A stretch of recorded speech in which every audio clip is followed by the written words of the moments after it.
Come on, Denise. Point is the most Okay, questions? undisclosed point about Got to this. have questions of these guys. All this trouble for no questions?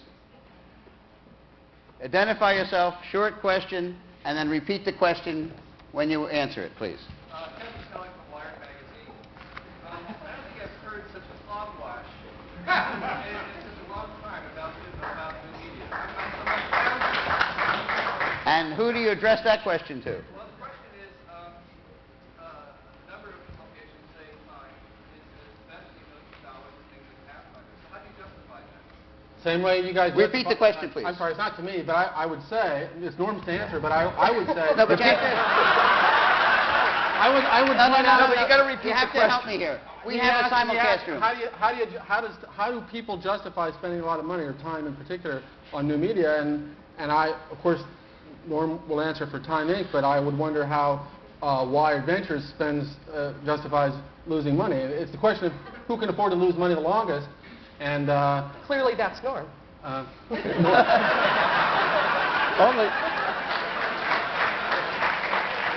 Only because debtors sleep better than creditors. I can tell you why we're losing money, because we believe it's going to happen. It sounds like you don't believe, so I don't understand why you think... Oh, I didn't say I didn't believe it. I said that I didn't think that storytelling and news and history were going to be necessarily the components.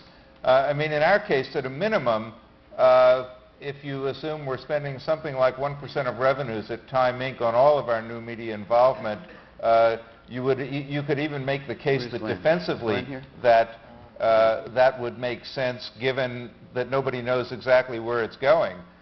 Where I think we failed is that we haven't been able to get the kind of valuations for our losses that Wired was seeking.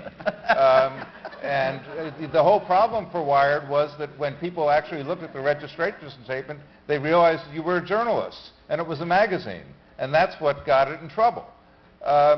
I think that as I said at the beginning, I'm a believer in the notion that new media is going to create all kinds of opportunities and all kinds of businesses. I just don't think that it creates opportunities for storytelling and for journalism, and I just don't see it. So I don't see that as inconsistent. The other thing that I want to add to that is I think the question of scale is really important here. And I think Time Warner and Wired and a lot of people have put a lot of money into large-scale new media projects when, you know, if you look at things like Feed and Stephen Johnson's great piece that he wrote after Don Clark's piece in the Wall Street Journal about the death of the web, Stephen Johnson said, well, I have 4 people working here. There are, 10 million people maybe max on the web. I am investing in this medium based on who's here to read it. And so, you know, it's a matter of if you want to invest at scale and be willing to wait till the rest of the world catches up to it. I mean, that's the choice. That's at least one of the choices I think you have to make. I think there's one other thing that maybe bridges your point of view and Norm's, which is I think a lot of what Norm said is not hogwash. It's true about the way the web is transmitted to people now through these things. These are not great for text storytelling.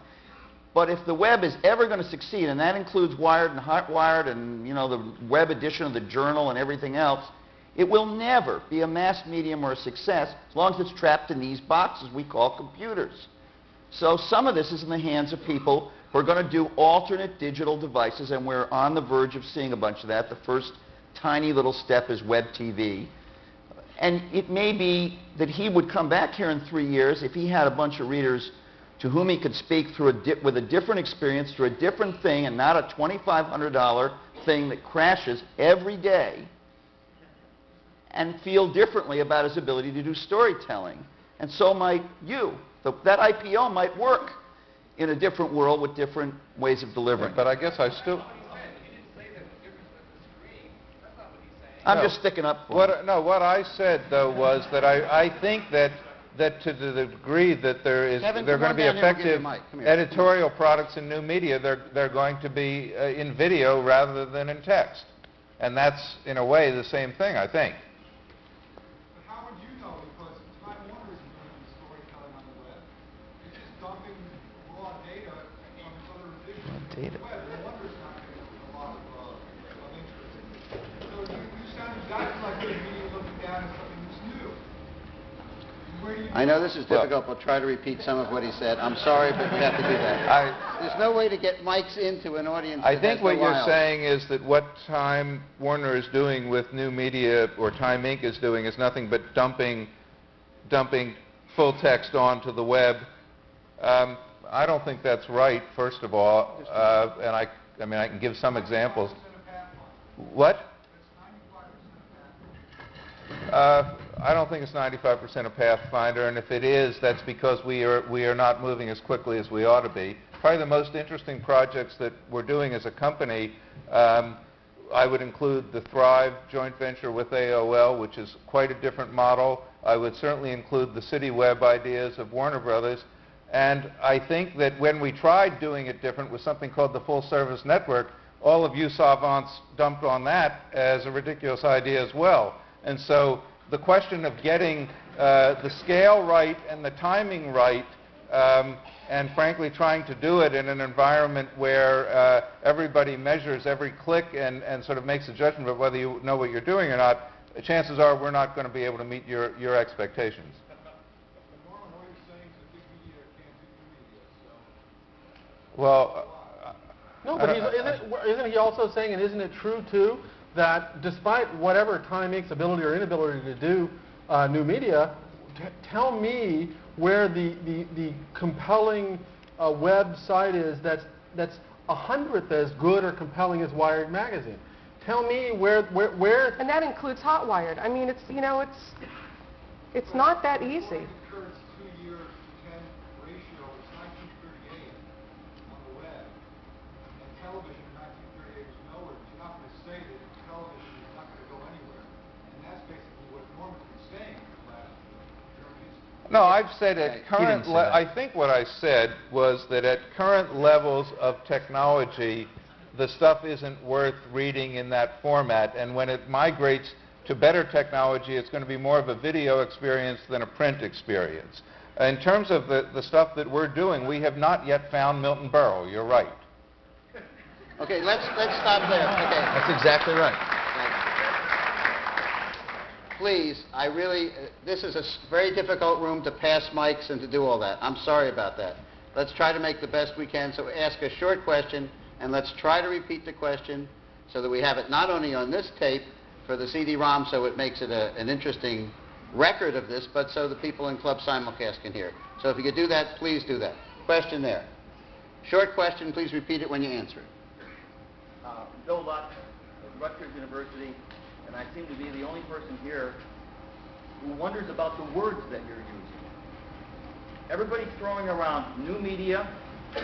None of this means anything to me. What I would like to hear is some discussion of what the hell you mean by new media. Secondly, Can we leave it at that and then answer the second part? what do you mean by the new media? Secondly, what do you mean by the content of the new media? Okay.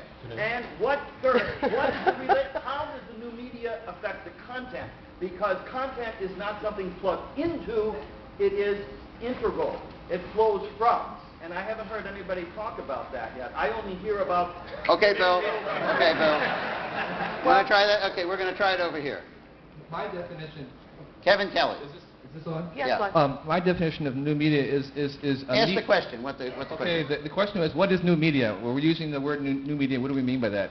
My definition of new media is one in which there is several things different from the old media. The old media was primarily a one-to-many broadcast model with little interaction, and so there's more of an interaction. Sometimes it's on a CD-ROM where you have a choice to go back and forth. There was some of that in the old media. When you read a book, there was a matter of interacting. You could stop and so forth, but there was more dimensions of that interaction. And the second thing is that we have this online and emerging network media where there's peer-to-peer communication and media that goes over that, whether it's push or pull, over a peer-to-peer network. Again, not from one to many. So those two elements, to me, are part of what makes new media. I think there's another thing, particularly if we're talking about the web, and it's obvious to everyone in the room, but it's quite profound if you're a writer or a journalist trying to deal with this, and that's, or a publisher actually, and that's hyperlinks and the ability to move different places. And I'll just and it does affect the content. It affects the linearity of your ability to tell a story in the old way, and it's quite a it's quite a challenge. But it's even some things as simple as, I don't know whether this is true of everyone here, but lots of people I know do not find it comfortable to read something long on a screen like this and be stuck there in front of it. And that's why I repeat, I mean, a lot of what we're saying, a lot of what Norm and everybody says and thinks about it now is a snapshot in the context of what we currently have. Denise, what is your answer to that? Well, I think there's a lot of different ways to slice it up. I think new media is a big term that is meaningless. You're absolutely right. It has no meaning. Interactive media is more like the web, where if you're a journalist who's participating in interactive media on the web, when you write a story, you write it to link it.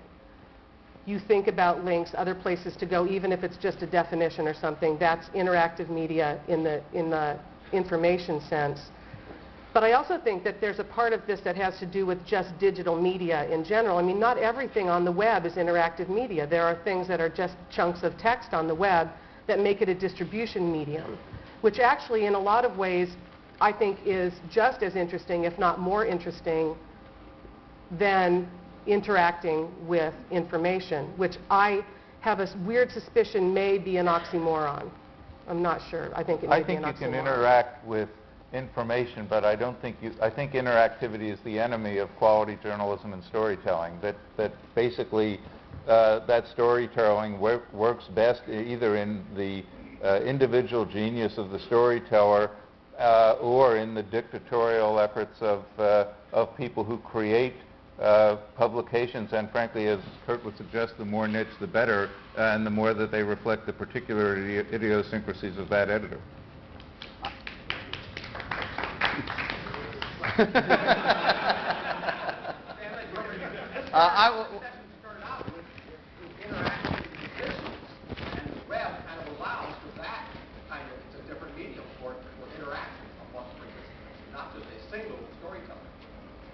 Well, some sites are like that. They chose who they that. interacted with. Let's not forget that they chose who they interacted with.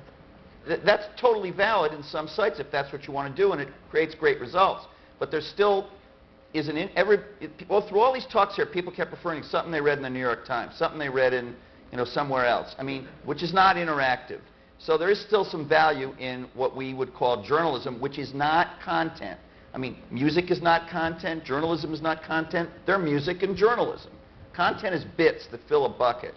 And there is some value in that sort of thing, along with the kind of totally interactive experience you referred to. If by interactive you meant that all of you would be playing along with Gary and Kodo, I don't think it would have sounded quite the same. Okay. There comes a time in every program when Gloria has to ask a question. Is this on? It's on. It's on. This is not a question, but I'm his wife, so I don't have to play by the rules. My name is Gloria Naj, and I'm a novelist, a dinosaur, I guess. And this is fascinating to me because I've been to every one of these things, and usually have given a speech at some point, impromptu, being outraged by some of the stuff that I was hearing. 2 years ago, I gave a speech, or 3 years ago, because a lot of these guys were literally saying that I'm going to cry saying this, libraries were dead, books were dead, magazines were dead, that we would no longer do that. We would sit on a beach with a plastic thing on our lap to read, and I didn't know, I mean, I was too low tech. I mean, we both had to call maintenance to have somebody come up and turn the shower off in our room.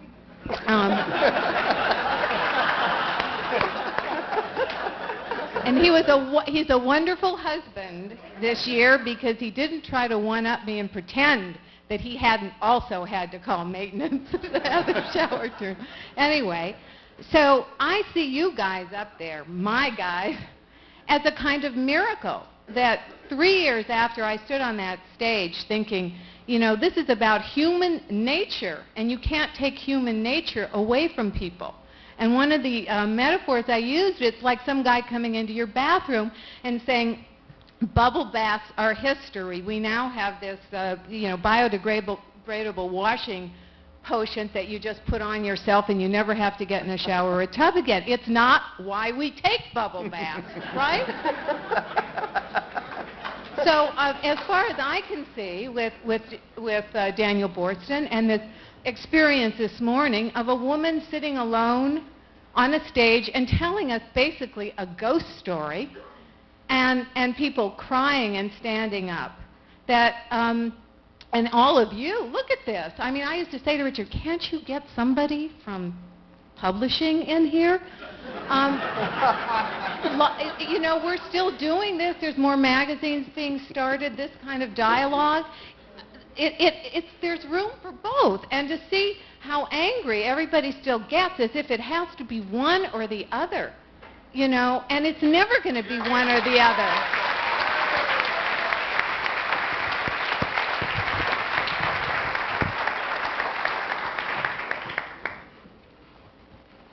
Does anybody have anything to say? Can I just say, Actually, I have something to you say know, about you know, that. I write a column on dead trees that some of you may see in the Wall Street Journal. I also write a column that only appears on the web, and it's much more interactive. It's primarily questions and answers, and I use the format to say some of the things or express some of the outrageous opinions that maybe I haven't put into the dead tree column in a few weeks or a few years or something. And both of them are very interesting experiences. I feel stimulated by doing both of them, and they're different, and I really do think they coexist. But journalism, storytelling, journalistic storytelling, which is somewhat different than the fabulous storytelling we heard this morning, is at this moment, in the formats available on the web, not as easy to do as it is on dead trees at the moment. But maybe even Gloria would be willing to sit on the beach with a thing about this big that didn't weigh anything, where the battery didn't run out and the windows didn't crash, and be able to read maybe all the publications here on it, and some in the audience, some like Feed and CNET that had no print or TV precursors, and maybe at that point you'd be able to tell stories and you'd be able to take it to the bathroom and the car and the beach, and that's a different thing. So A, they coexist, and B, again, it's a moment in time, and we'll see what happens. Okay. I'm going to have one last question from Mark Well, Kwame. it's actually not a question. I want to agree with Is it going Laura. to be a speech? No, it's one thing. No new medium has ever replaced an existing medium. We still do cave painting. We call it graffiti, but we still do cave painting. Since I'm chairman, I'll have the last word. And a number of years, I wrote about this time in history as the age of also. We're going to do this. We're also going to do that.